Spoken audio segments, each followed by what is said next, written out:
बिस्मिल्लाहिर्रहमानिर्रहीम अस्सलाम वालेकुम। मैं हारून नसीर हूं और आप मेरा यूट्यूब चैनल देख रहे हैं हारून नसीर सिंप्लीफाइज।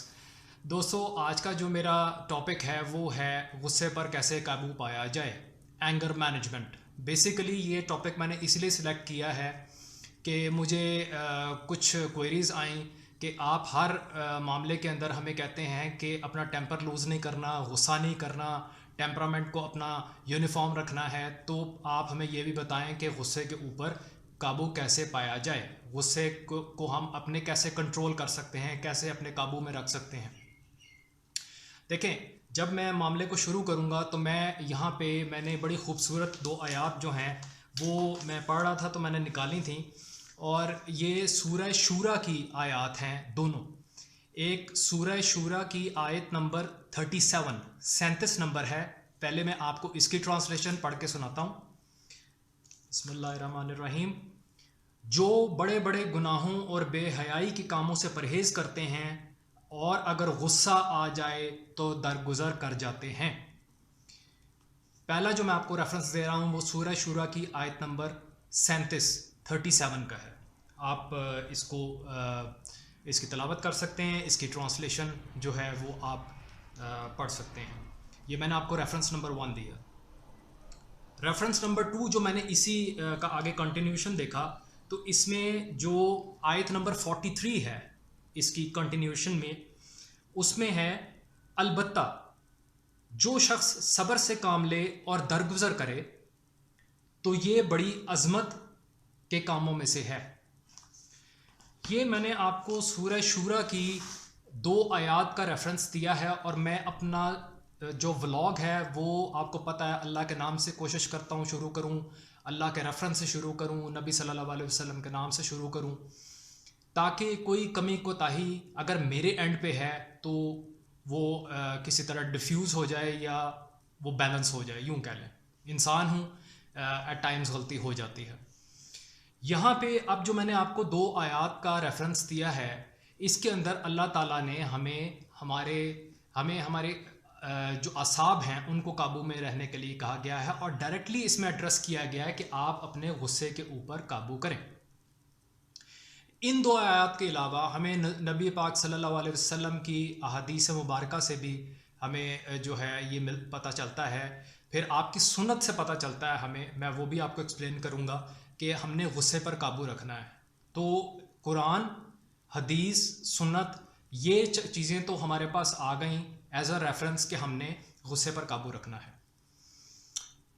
बुखारी शरीफ के अंदर जो हदीस नंबर 6116 है, if I am correct, yes 6116 Bukhari Sharif में है।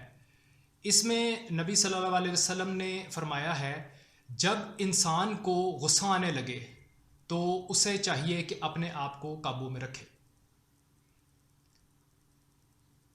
मैंने आपको रेफरेंस भी कोट कर दिया है, you can go through that yourself.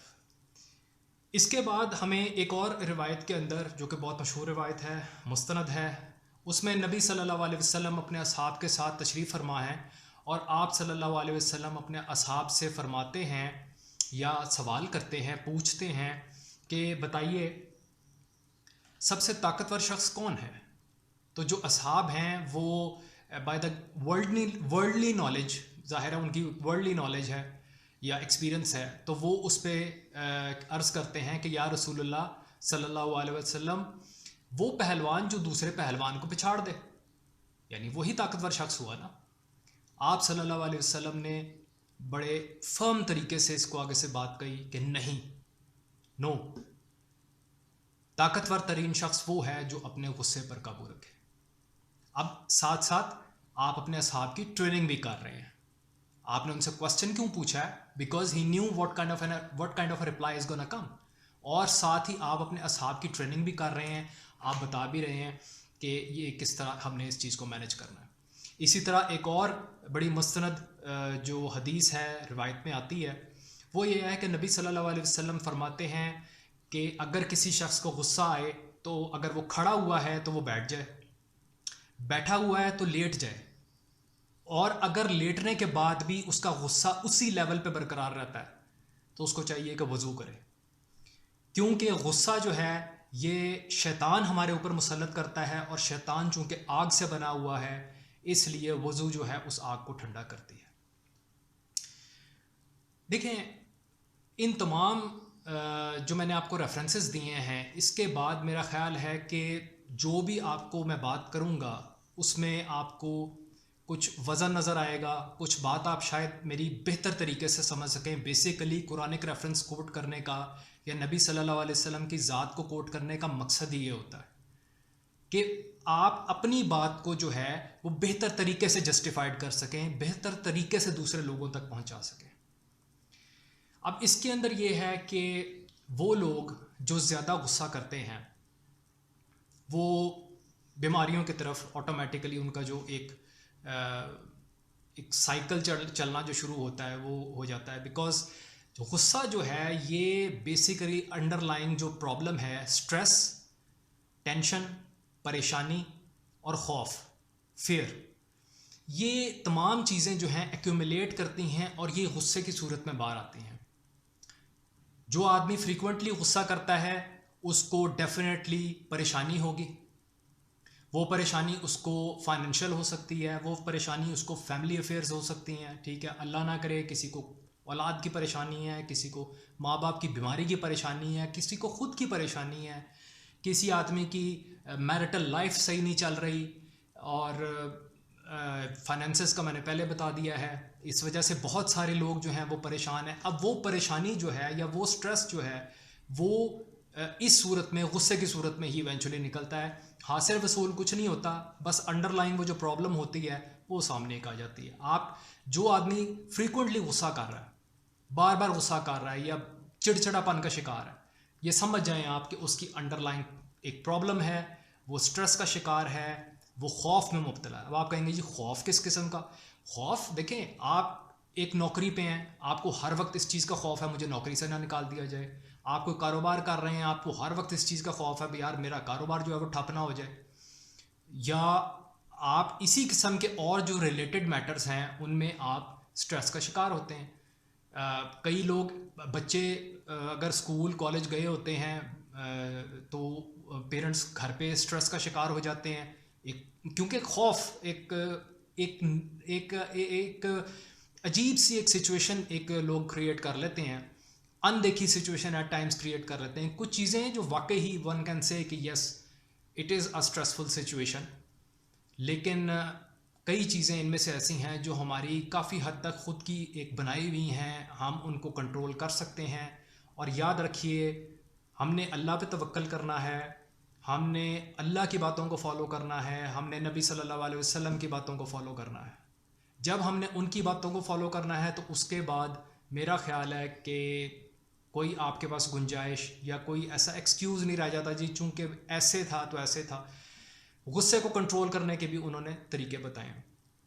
इसी तरह एक और जो मैं सुन्नत से बात साबित है वो मैं बताना आपको भूल ही गया कि यहूद नबी सल्लल्लाहु अलैहि वसल्लम की हर्जा सराई कर रहे थे, और जब आप ज़ाहिर है दावत देते थे, जब आप तबलीग करते थे, तो ये जो यहूद थे कुफ़ार से ज़्यादा ये आप पेश होते थे और आप सल्लल्लाहु अलैहि वसल्लम को तंग करते थे या हर्जा सराई करते थे। अपनी तौरात के अंदर से रेफरेंसेस निकाल के जो इन्होंने ख़ुद बनाए होते थे तो आपको नाउज़ बिल्लाह आपको झूठा करार देने की कोशिश करते थे, लेकिन मोस्टली उसमें ये आप मजाक कर रहे होते थे, मजाक के पहलू में चीज़ों को लेते थे। अब नबी सल्लल्लाहु अलैहि वसल्लम क्या करते थे? आप सल्लल्लाहु अलैहि वसल्लम खामोश हो जाया करते थे, और अगर ये लोग जान नहीं छोड़ते थे, वहीं पे खड़े हुए हैं और दे आर मूविंग अराउंड या एनसर्कल कर लिया इन्होंने आप सल्लल्लाहु अलैहि वसल्लम को, तो आप वो जगह ही छोड़ देते थे, वहाँ से अपने आप को हटा लेते थे उस जगह से। गुस्से को काबू करने की काफ़ी सारी टेक्निक्स हैं जो कि प्रूवन हैं। अगर आप डॉक्टर के पास जाते हैं और उसको कहते हैं कि मुझे गुस्सा बहुत ज़्यादा आता है, तो डॉक्टर साहिबान क्या करेंगे कि they don't have any other option but to आपको वो ऐसी चीज़ें प्रेस्क्राइब करें जिससे आपकी एंजाइटी और स्ट्रेस जो है वो कम हो। अंडरलाइन जो कॉजेज़ हैं वो उनको एड्रेस करने की कोशिश करेंगे, और आपको टेम्परेरीली वो मेडिसिन्स लेके आप उनसे बाहर आ जाएंगे। लेकिन ये इसका मुस्तकिल हल नहीं है। आप उन प्रोडक्ट्स के ऊपर, उन दवाइयों के ऊपर डिपेंडेंट हो जाएंगे स्लोली एंड ग्रेजुअली। अगर आप एक गोली खाते हैं आप 2 पे आ जाएंगे, 2 से 3 पे आ जाएंगे, शायद आपको 3 से भी फाका ना हो, फिर आप 4 पे चले जाएंगे and so on and so fourth. इस तरह आप जो अंडरलाइन कॉज है उसको आप उसी को एड्रेस करते करते आप एडिक्शन की तरफ एक चीज़ की चले जाएंगे, क्योंकि आपको उसे एक सूदिंग इफेक्ट आ रहा है 6 7 8 घंटे के लिए। वो इफेक्ट लेने के लिए आप फिर एक और गोली खाएंगे, हालांकि डॉक्टर ने आपको एक ही प्रेस्क्राइब की होगी, आप ऊपर की तरफ जाना शुरू कर देंगे। तो क्यों ना हम इसका जो हल है उसको आसानी से एड्रेस करें, और वो मैंने आपको कुरान सुन्नत और हदीस की रोशनी में समझा दिया। देखिए मैंने आपको इसकी रीज़न्स भी बताई हैं। रीज़न्स के अंदर जिस तरह के हमने फाइनेंशियल चीज़ों को एड्रेस कर लिया है, इसके अंदर ऐसे भी लोग आ जाते हैं जो अपने आप को जो बुढ़ापे में आ जाते हैं वो अपने आप को ज़्यादा महसूस करते हैं, क्योंकि वो लाचार हेल्पलेस अपने आप को फील करते हैं।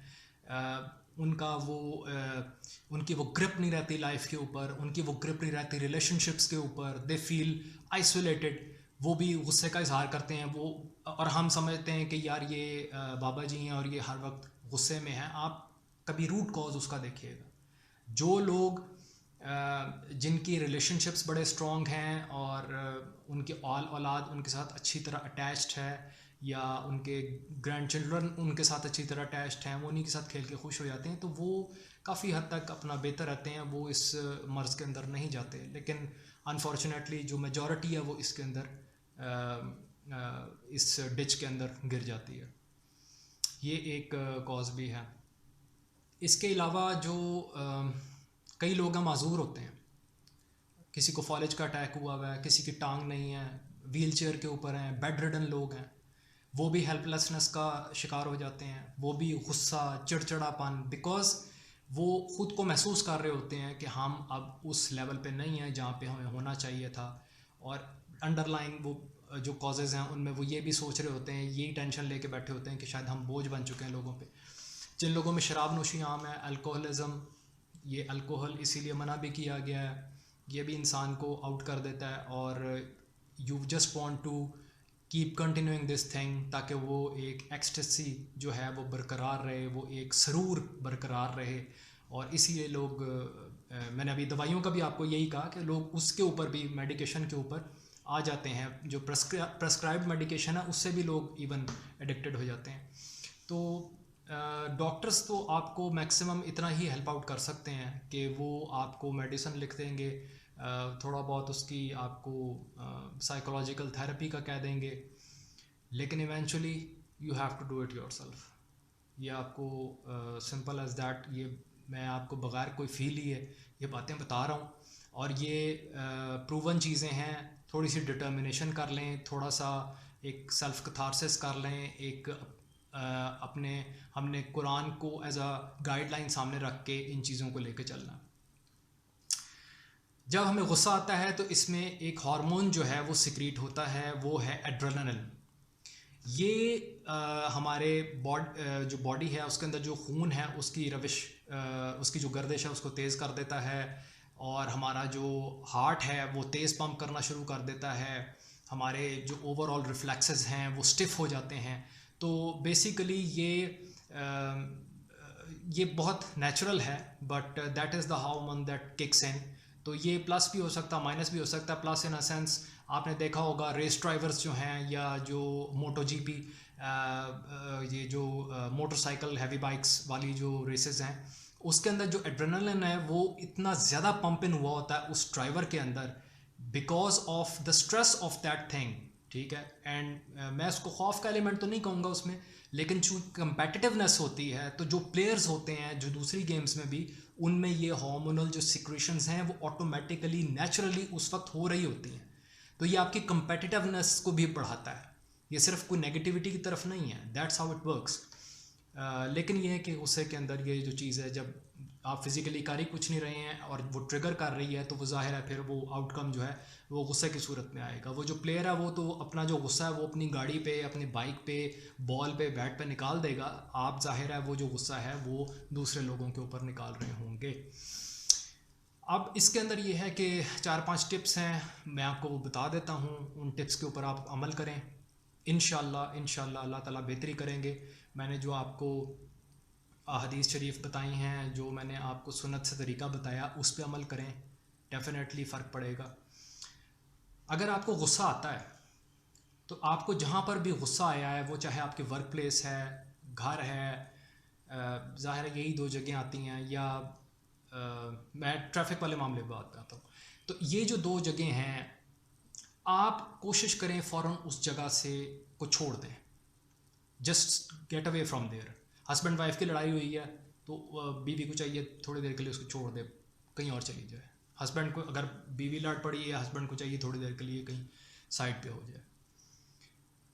माँ ने डांटा है, बाप ने डांटा है, जस्ट वहाँ से थोड़ी देर के लिए आप साइड पे हो जाए, उनका गुस्सा खुद ब खुद थोड़ी देर बाद ठंडा हो जाएगा और मामला एग्रीवेट नहीं हो। हम इसको कोशिश ये करें कि हमने बाय ऑल मीन्स अपने आप को इससे बाहर निकालना है। इसका दूसरा जो तरीका है वो ये है कि आप गहरे गहरे सांस लें, इनहेल करें, एक्सेल करें, ठीक है। इनहेल मीन्स आपने नाक से सांस गहरा अंदर खींचना है, जितना इजीली आप खींच सकते हैं, और मुंह से आपने एक्सेल करना है। ये ड्रिल आप 3 to 4 मिनट्स करें, that's more than enough. 3-4 minute आप करें और आपका जो बॉडी के अंदर जो ब्लड फ्लो है वो भी थोड़ा सा नॉर्मलाइज हो जाएगा, ठीक है। जो आपके अंदर एक कैफियत है वो थोड़ी सी डाउन साइज आएगी, आपका जो हार्ट की पंपिंग है वो थोड़ी सी कम होगी और आप थोड़ा सा सुकून लेंगे। ये भी एक इसका है मामला। अपने आप को फ़ौरन बिज़ी कर लें, कोशिश करें कोई और काम शुरू कर दें। जैसे मैंने आपको कहा, आपने जगह छोड़ दी, अगर जगह छोड़ दी आप किचन में जाके अपना कोई काम शुरू कर दें। ख़वातीन के लिए कह रहा हूँ, मर्द हज़रात हैं, आप अपना घर में अपना कोई और काम शुरू कर दें, टीवी देखना शुरू कर दें, बेशक घर से थोड़ा बाहर निकल के वॉक शुरू कर दें, वॉक करें, थोड़ी जॉगिंग करें, ये भी स्ट्रेस को नॉर्मलाइज करता है और ये प्रूवन फैक्ट है। और मैक्सिमम कोशिश करें पानी पिएं, जब गुस्सा आए तो पानी पी लें। ये सारी जो मैंने आपको तरकीब बताई हैं, ये आप यकीन करें कि आप इनको अप्लाई करें और ज़हन में सिर्फ आप ये रखें कि अल्लाह ने हमें गुस्सा करने से मना किया है। टॉप ऑफ द लाइन आप ये रखें, फिर नबी सल्लल्लाहु अलैहि वसल्लम की सुन्नत, उनकी अहादीस को जहन में रखें। आप अगर गुस्सा करते भी थे तो आप सल्लल्लाहु अलैहि वसल्लम के सिर्फ चेहरे से साफ पता चल जाया करता था साहब को कि आपको गुस्सा आया है। आप उसका एक्सप्रेस जो है करना वर्ड्स के अंदर, वो उस तरह नहीं एक तो करते थे। खैर वो टॉपिक बिल्कुल डिफरेंट हो जाएगा, but what I am trying to say is कि we can get the guideline from these things. और ये जो मैंने आपको बाकी टिप्स बताई हैं, आप इनको फॉलो करें। इन